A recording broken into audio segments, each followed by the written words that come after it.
예, 자, 우리 교재 174페이지입니다. 이제 물권의 종류 관련해서 보겠습니다.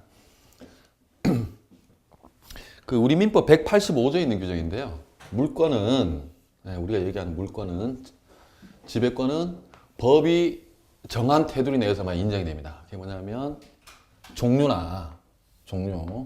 어떤 종류의 물권이 있고 그 다음에 그 물권의 지배권이 어떤 내용인지 이거는 반드시 우리 국회가 만든 법률이나 아니면 관습법 관습에다가 법적인 효력을 부여하는 경우가 가끔씩 있습니다. 관습법. 결국 이제 궁극적으로 법원이 인정해줘야 되는 건데 관습법상 이따가 이제 분묘기지권을 볼 거예요. 법률이나 관습법이 없으면은 함부로 만들면 안 돼요. 이유가 뭐냐면은 이유가 그래서 이제 강행법규거든요. 물권은. 그래서 계약 자유가 인정이 안 돼요. 우리 마음대로 만들 수가 없어요. 그 이유가 이제 이론상으로는 공시하고 관련돼서 그래요. 우리 이제 등기로 공시하잖아요. 내용 종류가 한정이 안 되면은 공시가 제대로 안 된다는 거예요. 쉽고 명확하게 소유권의 내용이 들쭉날쭉한다든지 우리 저당권도 이런 규정하고 다른 걸 함부로 해버리면은 거래 안전도 해하고 공시 기능을 제대로 못 한다는 거예요. 이론적으로 등기부가. 예를 들어서 뭐 우리 이제 지금 잘 알죠. 소유권 내용이 사용수익 처분을 전면적으로 할 수 있죠.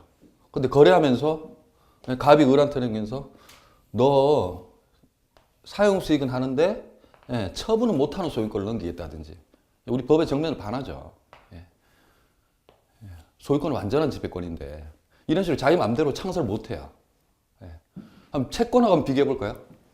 우리도 채권은 뭐 우리가 잘 아는 매매, 임대차부터 해서 뭐 민법 한 15가지 종류 민법이 예정해 놓은 게 있어요.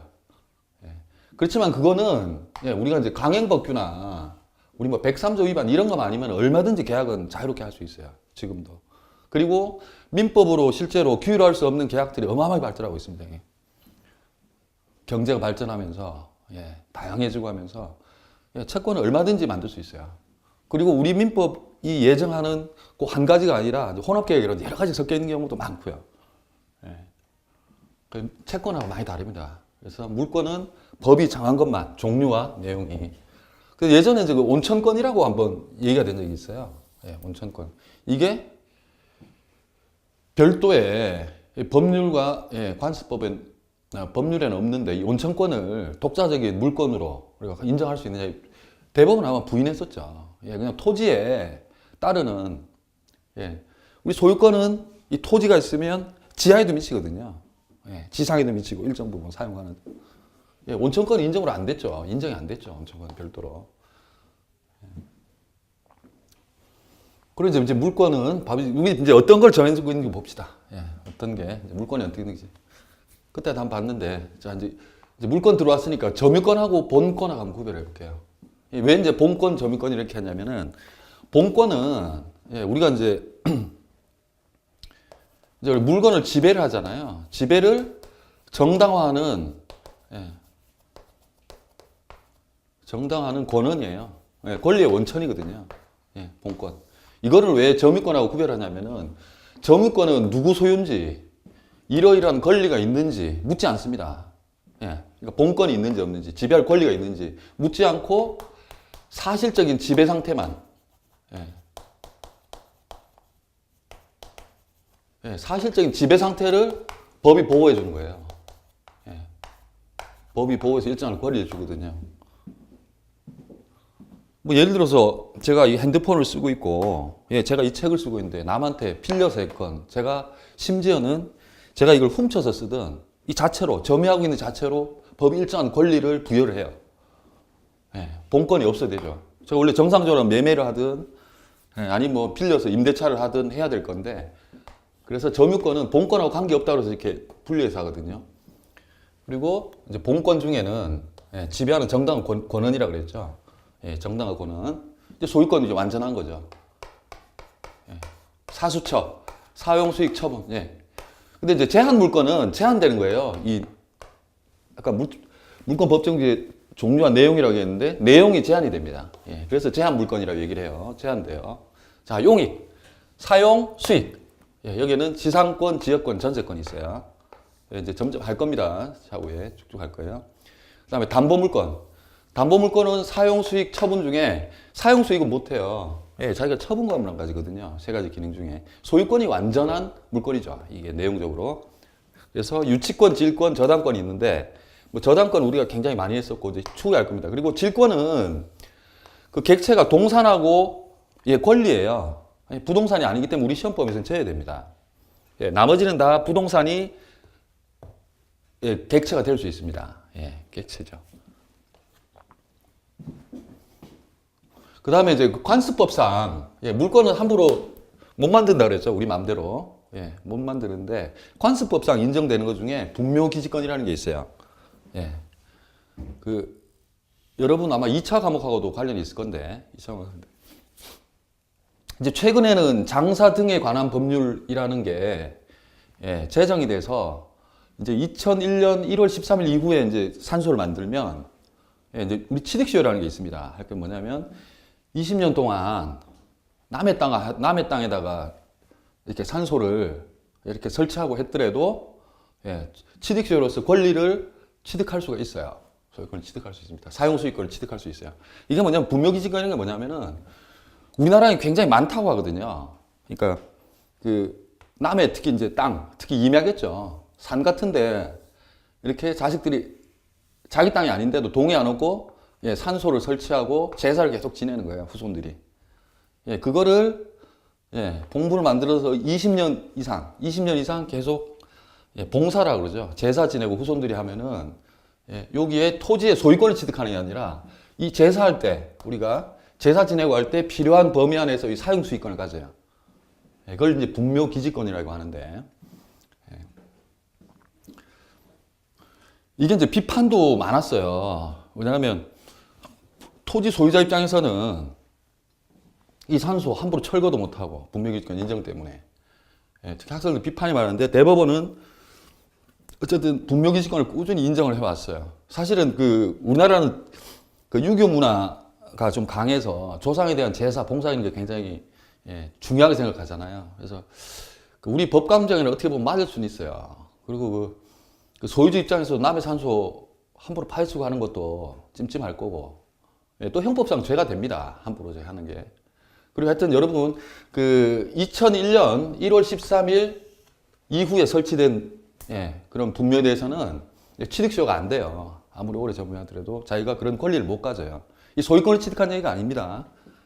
필요한 범위에서 할 수 있고요. 그리고 요건이 있어요. 이 반드시 외부에서 알아볼 수 있게 예, 봉분의 형태를 갖춰야 돼요. 보아하니 그냥 내버려진 산소가 아니라 누군가 계속 조상을 모시고 있는 산소구나 그걸 알 수 있어야 돼요. 봉분의 형태로. 그래서 이렇게 평평하게 산소인지 아닌지 알 수 없는 거 있죠. 평장을 해야 되고 암장, 몰래 묻은 것도 안 돼요. 예, 안 됩니다. 그리고 또 이것도 우리 보통 그 지상권 유사의 물권이라고 얘기를 하는데 이 제사를 위해서 이 토지를 사용 수익할 권리를 가지거든요. 지상권이. 그래서 물권이기 때문에 아까 말씀드렸죠. 이 갑소유 임야가 병한테 넘어가더라도 이 사람도 함부로 철거 못 합니다. 못 없어요. 예, 후손들한테. 역시 대항력을 가지는 거죠. 예, 주장할 수 있습니다. 예.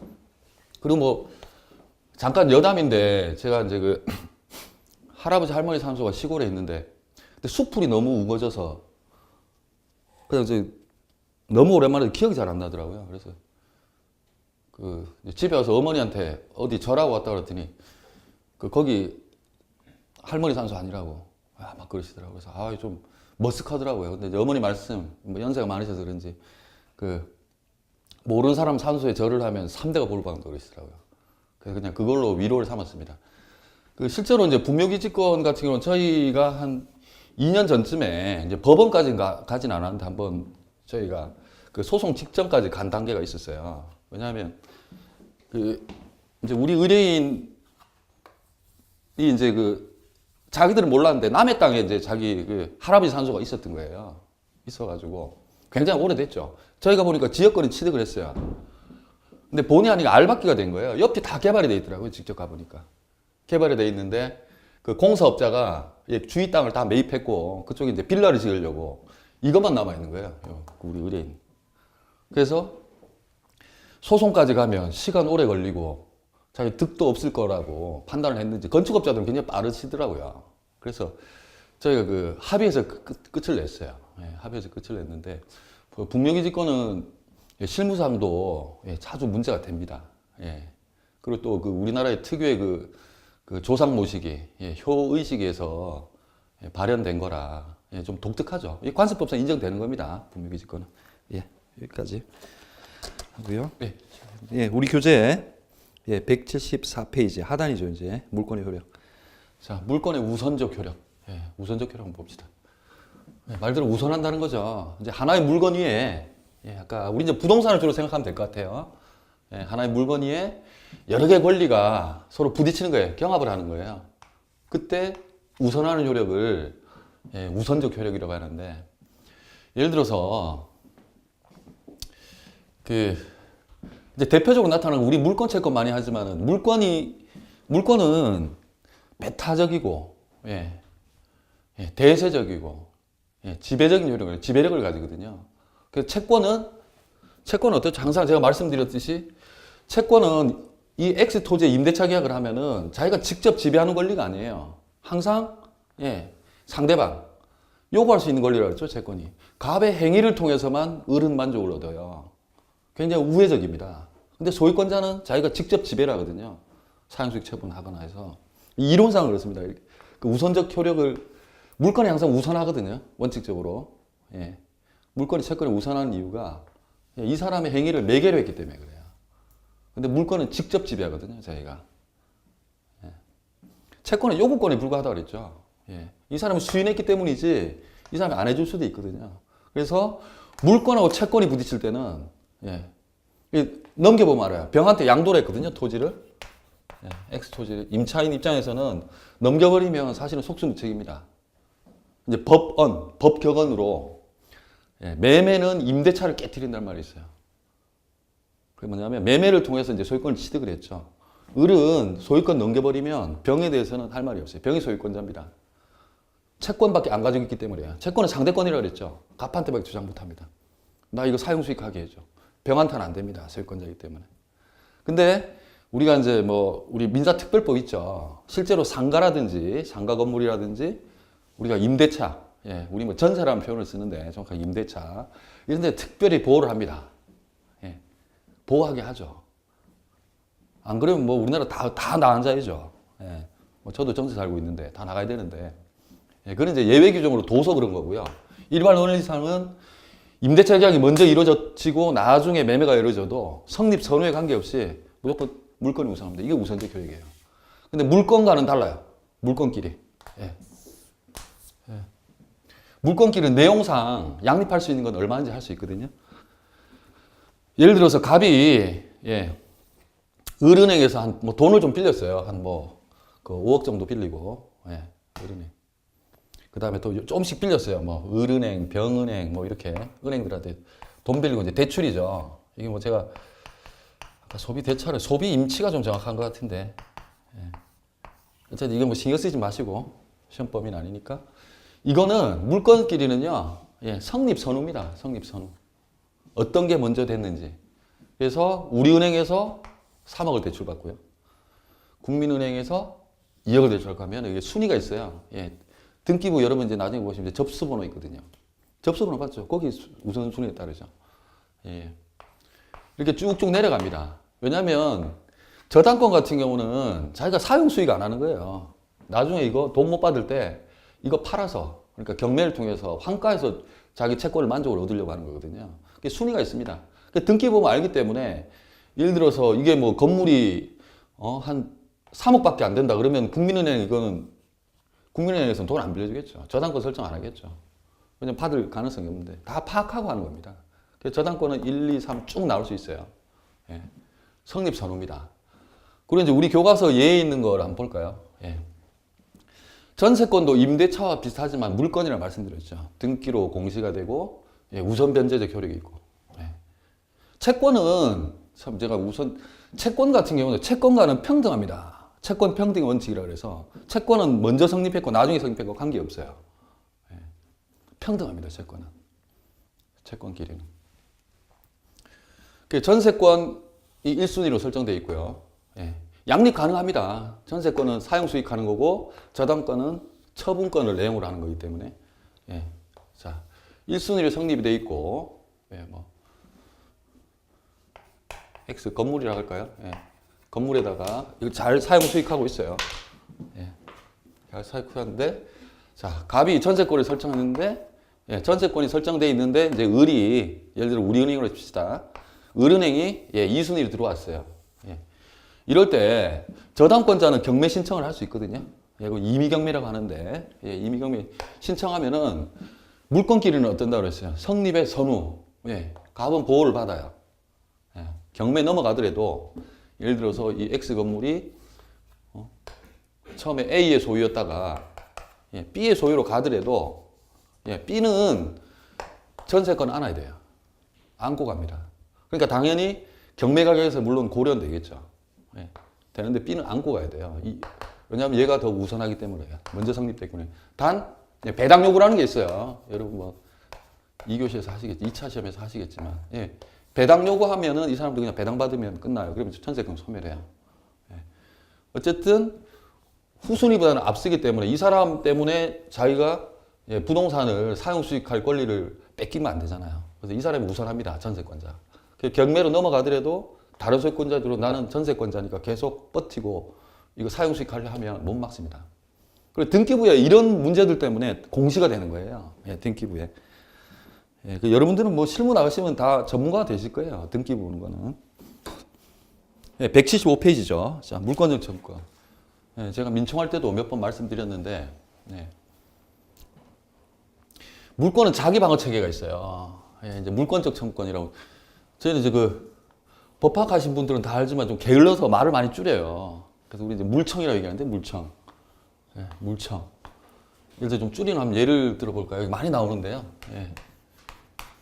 우리 시유할 때 되는데, 좀 말이 긴 게 많아요. 소유권 이전 등기 청구권. 이러면은 저희는 이제 소이등이라고 얘기를 하고요. 예, 소이등. 물권 청구권도 귀찮고 게으르니까 물청이라고 그냥 이렇게 얘기를 하거든요.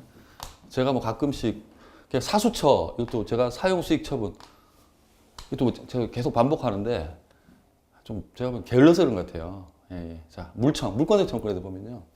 물권은 자기 채권과 달리 자기 방어 체계가 있다 그랬죠. 예. 이게 바로 물권적 청구권이에요. 원래 내부적으로는 물권이라는 게 이제 소유권 기준으로 생각하시면 돼요. 예, 예. 왜 소유권 기준? 나머지 제한 물권 있죠. 제가 그 내용이 사용 수익 처분 중에서 일부씩 제한된 것들. 그건 이제 소위 준용이라고 그랬죠. 준용. 준용이라 다 준용을 해요. 그 물권적 청구권의 규정은 그러니까 소유권에 기한 물권적 청구권, 점유권에 기한 예, 물권적 청구권. 그걸 하고 준용을 합니다. 이게 준용. 준용은 입법 기술이라고 그랬죠. 입법자들이 게을러서 다 쓰지 않고요. 그대로 앞에 거 그대로 다시 쓰라는 거예요. 요 규정들을. 예, 끌어다 쓰라는 뜻이거든요. 준용이라는 게. 그렇게 하고 있는데 자기가 침해를 받고 있거나 그럴 염려가 있으면은 그거 제거해라. 예방하라는 예, 예방 조치를 취해달라는 예, 권리를 바로 물권적 청구권이라고 합니다. 예, 예. 이게 이제 어디서 나온 거냐면은 물권을 배타적이라고 그랬죠. 예. 한 지붕 안에서 같이 사는 걸 용서가 안 돼요. 물권은. 배타적이기 때문에 타인의 간섭이 어떤 형태로든지 생기면은 예, 배제하는 권리를 준 겁니다. 예. 그런 물권 청구가 무기가 있는데 그 내용을 보면요. 자기가 점유를 뺏겼을 때 예, 이때는 반환을 청구할 수 있어요. 예, 반환 청구권이라고 얘기를 하고. 자기 점유가 침탈됐을 때. 예를 들어서 그 임대차 기간을 예를 들어서 한 2년으로 했었어요. 건물을 썼었는데 임대차 기간 동안은 적법해요. 그렇지만 임대차 기간이 종료하면 그때는 예, 무단 점유가 되거든요. 예, 그러면 예, 명도 청구를 합니다. 예, 그러니까 넘겨달라고. 명도도 일본 말이 있죠. 하여튼 뭐 인도 청구를 하거든요. 넘겨달라고. 그게 이제 반환 청구권이에요. 왜냐하면 안 넘겨주면 소유권 행사가 안 되잖아요. 완전하게. 자기가 사용 수익해야 되는데. 그런 경우가 있고, 이제 방해 제거. 방해 제거. 이제 이따 사례를 보고 할 건데요. 예. 내 토지에 누가 무단으로 건축을 해놨어요. 가건물을 막. 이럴 때는 어떻게 되겠어요? 예. 철거해야 되겠죠. 예. 철거 청구하는 겁니다. 이게. 철거 청구가 바로, 예. 방해를 제거하는 내용이죠. 그래, 등기 말소도 흔한데, 예를 들어서 내 땅인데 누가 지 마음대로 서류 위조해가지고 지 명의로 옮겨놨어요. 그것도 소유권을 방해하는 거거든요. 등기로 이렇게 나타나 있는 자체로. 물론 이제 뭐 뒤에 보겠지만 우리 등기는 공신력이라는 게 없어요. 그게 뭐냐면 실제로 등기가 뭐 갑이라는 사람이 돼 있다고 하더라도 그 사람이 실제 권리자가 아니면 인정 안 해줍니다. 그 사람이 실제 권리자인지 아닌지 묻지 않고 다른 사람이 양수받았을 때 그 권리를 인정해 주는 게 공신의 원칙이라고 하는데 그건 이따 할 거예요. 등기 말소도 전형적인 방해 제거 청구예요. 좀 깁니다. 뭐 예를 들어 소유권 이전 등기, 말소 청구 소송 뭐 이런 식으로 굉장히 길어요. 등기 관련 들어가면 굉장히 문장이 길어져요. 근데 방해 예방 같은 경우는 여기 집 살고 있는데 뭐 벽이 있어요. 이렇게 뭐 근데 여기 공사를 하는 거예요. 막 공사하고 토사도 떨어지고 막 이것도 붕괴될 것 같고 이런 거예요. 이럴 때도 내 소유권 방해받잖아요. 방해받으면은 지금은 아니지만 이거 위험하니까 니네 공사할 때 뭐 예를 들어서 중지를 해달라. 가처분 많이 하거든요. 방해 중지 가처분 이런 거 한다든지 아니면 내가 여기 손해가 생겼으니까 일정하게 손해배상을 해라. 그렇게 할 수도 있고 예방도 할 수 있어요. 미리 염려가 있으면. 이게 물권 청구권인데 우리 교과서에 우리 교재에 사례 몇 페이지죠? 175페이지 하단에 있는 거 잠깐 보시죠. 이제 갑 소유의 토지에 을이 이제 무단으로 들어온 거예요. 무단으로 들어와 가지고 여기다가 건물 하나 뭐 그것도 무허가로 무허가인지 아닌지는 소유권 취득하는 데는 관계없다 그랬죠. 이 사람 권한이 없더라도 이 건물은 을 소유예요. 이 토지의 부합 하나로 안 돼요. 건물은 별개 건물입니다. 그래서 우리 얘도 한 15년째 이제 계속 장사를 하고 있는 거예요. 기사식당 아주 잘 되는 기사식당. 자, 그러면 갑은 자기 소유권 방해받고 있으니까 이제 해야 되겠죠. 자기가 물청을 행사해야 되겠죠. 그렇죠? 물청권. 자, 소유권 회복하려면 일단 이거 철거시켜야 되죠. 철거 청구. 이게 바로 반환이 아닙니다. 철거는 얘기했듯이 방해 제거예요. 나는 이거 허물고 내 건물 지을래. 방해 제거 청구를 하는 거야. 철거 청구는 갑이 을한테 할 수 있습니다. 갑이 을한테 할 수 있죠. 뭐냐면 상대방은 누가 되냐면요. 상대방은 이 청구하고자 하는 현 시점에서 내 소유권을 방해하는 사람이에요. 내 물권을 방해하는 사람이거든요. 을입니다. 지금 을. 을이에요. 그러면 조금 어려운데 우리 교재에 좀 어려운 게 나왔는데 퇴거 청구. 너 이 건물에서 나가라 할 수 있을까요? 을한테. 이거 실무상으로도 문제가 안 됩니다. 이거. 왜냐면 자기 건물에 자기가 살고 있기 때문에 퇴거 청구는 안 해요. 자기 건물이거든요. 이거. 무허가든 어쨌든. 그래서 어떻게 하냐면은 실무상에서는 같이 해요.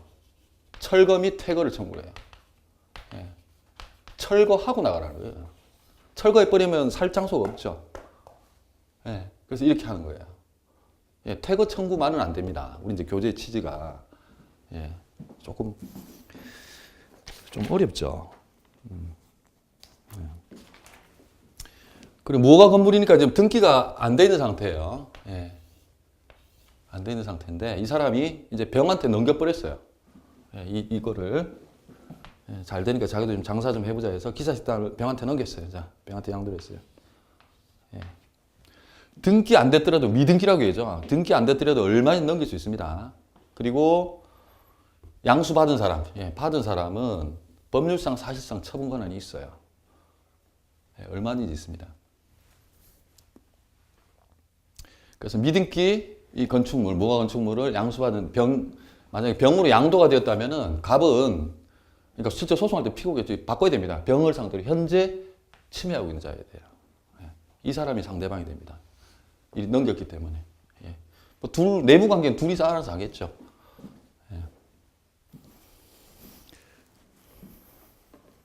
그리고 여기 참 행사기간이 있어요. 행사기간. 이렇게 물권적 정권을 행사하는데 소유권 같은 경우는 제한이 없습니다. 예. 소유권은 어쨌든 물권 중에서는 왕이고 가장 내용적으로 완전한 권리인데 그 물권적 정권 행사 기간이 없고요. 점유권이 있습니다. 반환 청구권 같은 경우에. 이따 할 거예요. 1년이라는 1년 기간 내에 1년이라는 기간 내에 해줘야 돼요. 그게 아까 우리 계속 민법 총칙부터 반복이 됐던 게 아까 이게 소유하는 제척 기간이에요. 1년 안에 권리를 행사해야 되는 거예요. 근데 한 번 더 말씀드렸죠. 이거는 권리 행사 방법이 이건 출소 기간이라고. 출소. 어디 들어갔다 나오는 게 아니고 소송을 반드시 제출해야 돼요. 소송으로만 하라는 거예요. 이따 할 겁니다. 그리고 아까 말씀드렸듯이 다른 물권들은 앞에 소유권과 점유권에 규정을 해놓고 그대로 된다, 그대로 적용된다 해서 준용이라는 게으른 입법자들이 다 쓰기 싫으니까 앞에 거 그대로 써라 해서 이제 준용, 끌어다 써라. 준용을 합니다. 물권적 정권 요 내용을 잘 알면 여러 가지 이용을 많이 할 수 있고 특히 이제 등기 말소나 이런 거는 다 물권적 청구권 형태예요. 뭐 우리가 그냥 우리 물건이 침해되면 뭐 달라, 뭐 돌려달라, 뭐 철거하라 이럴 것 같지만은 실제로는 그 등기 자체 말소도 굉장히 중요하거든요. 그래서 말소 형태를 많이 나와요. 방해 제거 청구죠. 그리고 이게 이제 우리 이제 뭐 다음 회차에서는 좀 더 상세하게 하겠지만은 그 물권적 청구권 이거 행사는요. 여기서 우리 이제 귀책 사유 그럼 책임을 돌릴 수 있는 사회에서 고의 과실 얘기했었죠. 일부러 과실은 주의임을 다해서 필요 없습니다, 이 사람. 그냥 방해하는 자체로 철거 청구할 수 있어요. 이 사람은 모르겠다. 난 몰랐다. 안 됩니다, 그거는. 안 돼요. 그게 바로 불법 행위하고 차이예요. 불법 행위는 고의 과실로 타인에게 손해를 끼쳤을 때 위법하게 할 때는 손해배상이라는 걸 하죠. 고의 과실. 이 물권적 청구권은요, 이 귀책 사유와 관계 없습니다. 그냥 물건이 완전한 행사를 방해받으면 언제든지 할 수 있어요. 근데 불법행위. 보통 경합하는 경우 많아요. 서로 같이. 두 권리가 성립하는 경우 많거든요. 그래서 손해배상도 같이 할 수 있어요. 이 별개 권리입니다.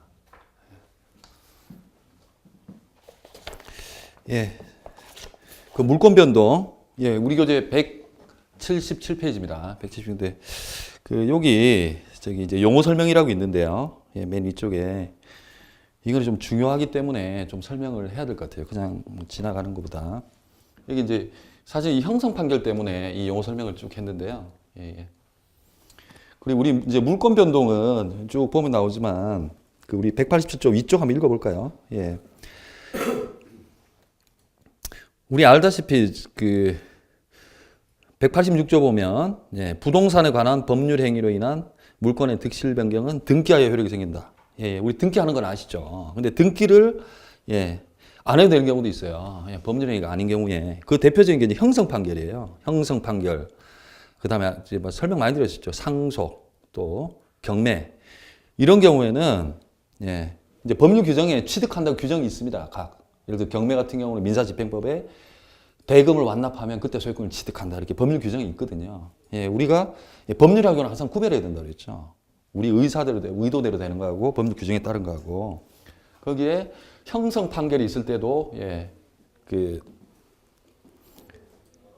물권 변동합니다. 등기를 굳이 하지 않아도요. 좀 설명을 드릴게요. 이제 이행 판결은 뭐냐면 말 그대로 이행하라 이런 건데요. 이행. 이게 뭐냐면 그런 거예요. 아까 소유권 침해할 때 철거하라. 돈 안 갚는다. 지급하라. 항상 이렇게 판결의 주문이라고 얘기하는데요. 뭐뭐 하라라고 명령형입니다. 명령형. 뭐뭐 하라. 철거하라. 소유권 이전 등기 절차에 협력하라. 협력 의무를 이행하라. 그 다음에 철거하라. 금전을 지급하라. 아니면은 부동산을 내놔라. 명도하라. 이런 식으로 해서 뭐뭐 하라차입니다. 하라. 실제로 주문이 명령형으로 나와요. 뭐뭐 하라. 뭐 원고는 피고에게 뭐뭐 하라. 이 특성은 뭐냐면요. 집행력이라는 게 있어요. 이게 뭐냐면 이행 판결을 받아야 강제 집행을 할 수 있어요. 그냥 할 수 있는 게 아니고. 예, 이거는 이제 이게 이제 집행 권원이 되거든요. 판결이. 집행을 정당하게 하는 권원이 돼요. 예, 권리의 원천이 돼요. 그래서 여기에다 이 판결이 확정되면요, 이 집행문을 받아가지고요, 예, 강제 집행할 수 있습니다. 예, 이 집행력을 가지는 게 특수해요. 예, 이걸 가지고 강제 집행할 수 있다는 거예요. 이행 판결. 우리 가장 일반적으로 보는 거예요. 그리고 이제 확인 판결은 뭐냐면 법률 관계나 권리 관계를 그냥 확인만 하는 거예요. 이거는 집행은 없습니다. 뭐 예를 들어서 이게 이제 우리 시험법은 아닌데요. 가족법이나 상법에 많아요. 상법에. 예를 들어서 갑과 을 간의 혼인은 무효임을 확인한다는 이런 식으로 나와요. 확인만 합니다. 뭐 집행하고 말 것도 없어요. 무효다. 그 다음에 우리 주주총회, 주식회사 얘기죠. 주주총회 결의가 언제 개최된 주주총회 결의는 무효임을 확인한다. 그 다음에 또 뭐 우리 주식, 새로 주식하는 걸 신주라고 하는데 신주 발행은 무효임을 확인한다. 이런 식으로 확인만 하는 거예요. 근데 형성 판결, 우리가 얘기하는 형성 판결은 또 형성 많이 나오죠. 법률 관계가 새롭게 변동되는 거예요. 우리 여기 이제 공유물 분할 같은 데 있는데 권리 관계 변동되거든요. 이게 뭐 종중재산이라든지 형제간은 이런 게 많아요. 이제 우리 이제 다음에 배울 건데 공유라는 게 있거든요. 공유제도. 뭐 갑, 을, 병이 여럿이 공유, 공동 소유인데요. 이거는 각 지분별로 다 독립된 소유권이에요. 다 별개 소유권입니다. 근데 특정은 안 돼요. 그래서 뭐 예를 들어서 뭐 이거를 다 뭐 한 3분의 1씩 했다고 합시다. 근데 분할 서로 잘 될 것 같죠? 안 됩니다. 이거 싸움 많이 나요. 공유 분할 가지고. 상속이 그래서. 이제 현물 분할할 때 이제 예를 들어서 뭐 협의만 되면 돼요. 세 사람이. 자, 나는 현금으로 얼마만 줘. 그럼 니네 둘이 알아서 해. 부터 여러 가지 방법이 있는데 현물 분할이 원칙이에요. 이렇게 서로 이렇게 뭐 나눌 때 분할을 하는데 다툼이 있을 수 있어요. 그럼 이제 법원에다 하면 법원에 해줍니다. 이렇게 도면 그려가지고 여기는 갑, 여기는 을, 여기는 병 이런 식으로 분할을 해주거든요. 그럼 이제 법원의 판결 때문에 법원의 판결 때문에 권리관계가 변동된 거예요. 원래 공유로 있다가 공동 소유 형태로 있다가 단독 소유가 되는 거죠. 그래서 형성 판결이라고 그래요. 형성 판결. 그 다음에 이제 경매는 여러분 뭐 2차에서 많이 하시겠지만 이제 강제 경매하고 임의 경매가 많이 있어요. 임의 경매 있는데 그 강제 경매는 정말로 강제죠. 그러니까 뭐냐면 그 강제하는 판결이 있는 거예요. 집행 권한이 있는 거거든요. 예를 들어서 판결이라든지 그다음 또 우리 지급 명령도 많이 하거든요. 금전 채권 같은 게. 그러니까 금전 줘야 될 거예요. 간단하게 지급 명령도 있고 그다음 뭐 화해 조서, 조정 조서 이런 것도 다 확정 판결하고 동일한 효력이 있거든요. 조정조서도. 그럼 이런 걸 가지고 경매 신청을 해요. 경매 신청을 하는데 이제 임의 경매와 차이가 뭐냐면 요 자기가 뭐 얼마 갑은 을에게 예를 들어서 뭐 1억을 갚아라 이러면요. 그거 가지고 다 할 수 있어요. 일반 재산. 그러니까 뭐냐면 부동산이든 아파트든 토지든 뭐 차든 동산이든 이렇게 막 일반 자산에서 막 집행할 수 있거든요. 강제 경매는. 근데 이제 우리가 임의 경매 이거는 그 저당권 생각하시면 돼요. 이거는 뭐냐면 이 저당권 안에 저당권은 그 우리 사용 수익 처분 중에 처분의 권능, 그러니까 처분의 능력을 가진 권리라고 말씀드렸잖아요. 그래서 이 임의 경매 같은 경우는 그 특정이 돼 있어요. 예를 들어서 뭐든지 할 수 있는 게 아니라 뭐 X 토지다, 토지다, 뭐 또는 X 건물이다, 이런 식으로 다 특정이 되어 있거든요. 여기에 대해서만 권리를 행사할 수 있는 거예요. 그것도 선순위로 할 수 있는 거죠. 이거는 뭐냐면 이 판결을 통해서 하는 게 아니고 이 담보물권, 그러니까 특히 저당권 안에 현금화 시킬 수 있는 능력을 법이 준 거예요. 그리고 실제로 경매 절차 들어가면은 이런 판결이나 이런 거 필요 없어요. 자기가 담보권자라는 등기부만 제출하면 돼요.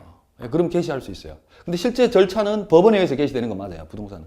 법원에 의해서 절차가 이루어집니다. 그럼 뭐 내용적으로도 조금 차이가 있는데 그거는 뭐 깊이까지는 알 필요는 없을 것 같고요. 이거는 여기는 아무 재산이나 할 수 있죠. 판결은 돈 되는 거 다 해야 되죠. 근데 안 되죠, 이거는. 이거는 반드시 자기가 우선권을 가진 그 토지나 자기가 저당권 설정해 놓은 이거에 대해서만 자기 권리 행사를 할 수 있어요. 만약에 여기서 못 받았다. 못 받으면 일반 재산 해야 됩니다. 또 가능해요. 근데 그때는 또 집행권은 있어야 됩니다. 별도로 해야 돼요, 이거는. 여기서 다 못 받으면 딴 데서 하시면 됩니다.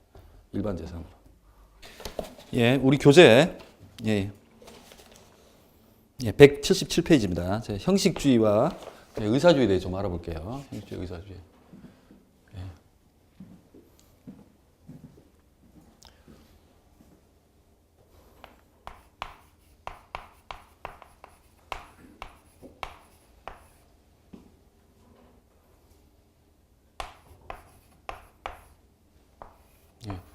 이제 형식주의와 의사주의를 이제 나누는 건 뭐냐면은 이 물권 변동할 때, 예를 들어서 뭐 소유권자가 변경한다든지 할 때요. 이 법률 행위만, 그렇죠. 여기서는 처분 행위는 물권을 변동시키는 물권 행위라고 그랬죠. 예. 물권 행위만 있으면 되는 건지, 예, 그것만으로 해도 소유권이 옮겨지는 건지, 아니면 반드시 등기까지 해야 되는 건지, 예, 그 차이입니다. 이게 이제 우리 교재에 왜 나왔냐면은 제가 지난 시간에 잠깐 말씀드렸는데 의용민법이라는 시절이 뭐 있었답니다. 그러니까 이제 뭐 1959년까지인가? 예, 1910년 이제 우리가 뭐 일제 식민 지배를 받다 보니까 일본 민법을 그대로 땄답니다. 그래서 이제 그 의용민법이라고 하는데 그때는 의사주의였어요. 의사주의. 그러니까 요 의사, 법률행위에 꽂힌 의사 표시라고 그랬죠. 의사만 여기서 갑이 을한테 넘길 게 하면 이미 을 소유예요. 등기 필요 없습니다. 그래서 의사주의예요. 의사들. 대신 근데 제3자에 대해서는 제3자 만약에 병이 있다. 예. 을은 자기가 소유권자라고 얘기 못해요. 등기 반드시 돼 있어야지. 예. 그러니까 대항 요건이 되는 거죠. 근데 지금은 우리나라는 형식주의예요. 성립주의. 뭐냐면 소위 두 개 다 있어야 됩니다. 등기도 있어야 돼요. 플러스 돼야 돼요. 그래야 예. 권리 변동이 생겨요. 변동. 예. 물권 변동이죠. 여기서는. 예. 물권 변동이 생깁니다. 등기가 반드시 있어야 됩니다. 두 개를 그냥 이렇게 수레라고 치면요. 수레라고 치면 두 개 바퀴라고 보시면 돼요. 예. 이래야지 예를 들어서 뭐 소유권을 취득합니다. 둘 다 있어야 돼요. 뭐냐면 이거는 여기서요. 등기가 안 되면요. 내부 관계에서도 여전히 갑이 소유권자예요. 그래서 볼까요? 자, 2017년으로 합시다. 2017. 1월 1일, 3월 1일, 5월 1일 해서 예. 이날 계약 체결하면서 계약금을 주고요. 이때만 한 중도금 얼마 주고요. 그 다음에 이제 5월 1일 날 잔금 치르고 보통 잔금 치르고 등기를 하거든요. 예. 그럼 등기는 보통 여러분 실무 나가서 관여하시면 대부분 법무사들한테 맡기겠죠. 예. 이때 이제 등기를 하거든요. 한번 봅시다. 자. 지금 등기가 안 된 상태거든요. 자. 계약금 치를 때 당연히 갑이 소유권자예요. 갑이 소유권자. 예. 그 다음에 중도금 때도 당연히 갑이 소유권자. 등기가 안 됐기 때문에. 자, 잔금 치렀어요. 이때 5월 1일 날. 그렇다고 을이 소유자가 되나요? 안 됩니다. 등기가 예를 들어서 보통 잔금하고 동시에 치러요. 실제 실무에서는. 그 중개사 사무실에 모여가지고 예, 같이 치르는데요. 뭐 등기가 좀 늦을 수도 있고 예, 어쨌든 예, 5월 1일 날 이게 등기가 됐잖아요. 그러면 예, 등기 전에는 당연히 갑이 소유권이에요. 예. 근데 의사주의면 어떨까요? 의사주의. 둘의 예, 법률 행위만으로, 물권 행위만으로도 예, 물권이 변동됐거든요. 소유권이기 때문에 이 잔금 치를 때 정도면은 이미 소유권은 넘어간 거예요, 을한테. 근데 우리는 아닙니다. 이게 형식주의예요. 그러니까 등기라는 형식이 반드시 필요하고 좀 어렵게 성립 요건주의라고 그래요. 성립. 이거 등기도 하나의 예, 물권 변동의 예, 요건이에요, 요건. 제가 우리 법규는 기본적으로 요건과 효과라고 그랬죠. 이 요건 전제가 들어가야 예, 물권 변동이라는 효과가 오는 거예요. 아시겠죠? 요건 효과로. 자, 등기했을 때 이제 을이 소유권자가 된 거예요. 예. 잔금 가지고 안 됩니다. 등기까지 치러야 돼요. 이때 등기를 해주는 거예요.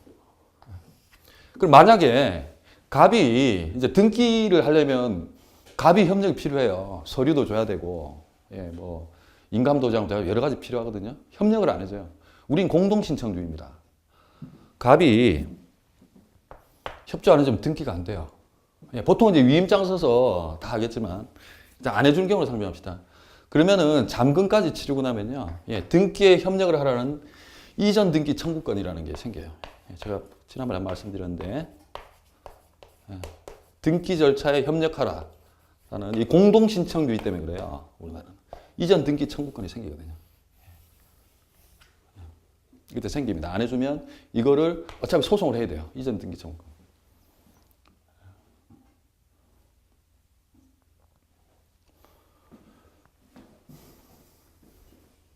해서 이전 등기 청구권 승소 판결을 받으면 예, 이거를 예, 등기소 가져가면 갑 협력 없이 그냥 바로 등기할 수 있어요. 예, 승소 판결 받아야 됩니다. 당연히 확정돼야 됩니다. 예, 확정이 돼야지 가능하죠. 예. 공동 신청주 때문에 소유권 이전 등기 청구권이 생겼다고 그랬고, 그 다음에 이것도 기본적으로 이 매매에서 온 거기 때문에 채권이에요. 기본적인 성격이 채권이라서 제가 아까 말씀드렸죠. 채권은 그냥 일단 소멸시효. 장기간 권리 행사 안 하면 법이 강제적으로 소멸시키는. 그게 10년이에요, 10년. 이것도 기본적으로 10년입니다. 예. 근데 제가 말씀드렸죠. 예외가 있다고 그랬죠, 예외가. 우리 교재, 전에 교재, 166페이지에 예, 사례가 있었는데, 한 번 더 보십시오. 예.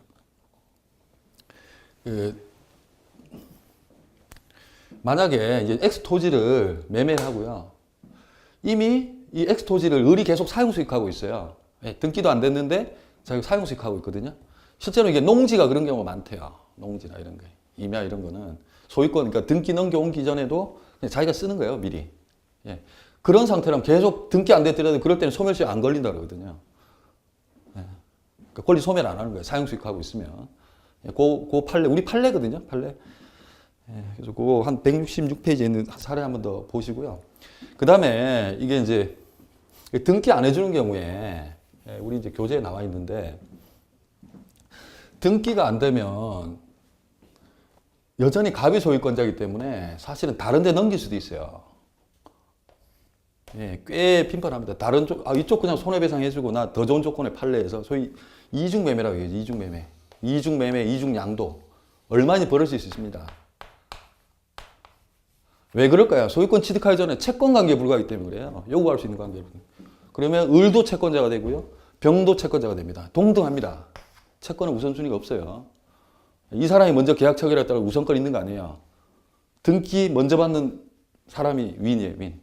이기는 거야. 병이 먼저 받으면 병이 이깁니다. 물론 예외는 있습니다. 뭐 다음에 하시겠지만 거의 뭐 범죄인가 될 정도로 적극 가담한다든지 예, 그런 경우 있지만 병이 그런 걸 뭐 병이 유효하게 취득할 수 있어요. 그래서 이런 이중양도나 이런 거 막기 위해서 우리 교재에 있는 것처럼 처분금지 가처분을 보통 같이 해요. 예, 등기 안 해주면. 예, 딴 데 넘기면 안 되니까 예, 처분금지 가처분 하죠. 예. 그러니까 처분을 못하게 예, 묶어두는 거예요. 예, 잠정적으로. 예, 묶어두는 처분까지. 그리고 이제 좀 이따 하겠지만 이제 사실은 좀 더 근본적으로 가등기라는 걸 알아요. 가등기. 이따 할 건데 잠정적으로 이거 내 거에 찜해 놓는 거예요. 근데 잔금 치르면 내가 가져올래 해가지고 가등기를 하는 경우가 있어요. 보통 가등기를 확실하게 하려면 가등기를 해두는 게 좋죠. 예. 그리고 늦더라도 이 경우도 혹시 이중양도의 위험이 있다고 하면은 처분금지 가처분을 해야 돼요. 뭐 저희가 지금 하고 있는 소송 중에도 그 이혼 소송인데요. 이혼 소송은 이제 키가 뭐냐면은 한 네 가지. 뭐 이혼한다, 뭐 미성년 자가 있으면 뭐 누가 키우고 양육권자죠. 또 친권자라는 게 있어요. 또 예. 예, 친권자 있고. 근데 잠깐만 요거만 하고 꺼낼게요. 그때도 뭐였냐면은 그 이제 갑을 부부인데 별거를 하게 됐어요. 별거를 하게 됐는데 남편 갑이 우리가 나중에 한 거예요. 다른데 팔아버린 거라. 자기 명의로 돼 있는 게 가지고 병한테 뭐냐 팔았다는 의미가 등기는 안 돼 있는데 매매 계약을 했다는 걸 나중에 알았어요. 그래서 저희가 급하게 처분금지 가처분을 하고 들어갔죠. 근데 아직 진행 중인데 어쨌든 뭐 기본 내부적인 협의는 끝났어요. 그래서 보통 그렇게 합니다. 그리고 일단 시간이 잠깐 쉬고 할까요? 네. 잠깐 쉬죠.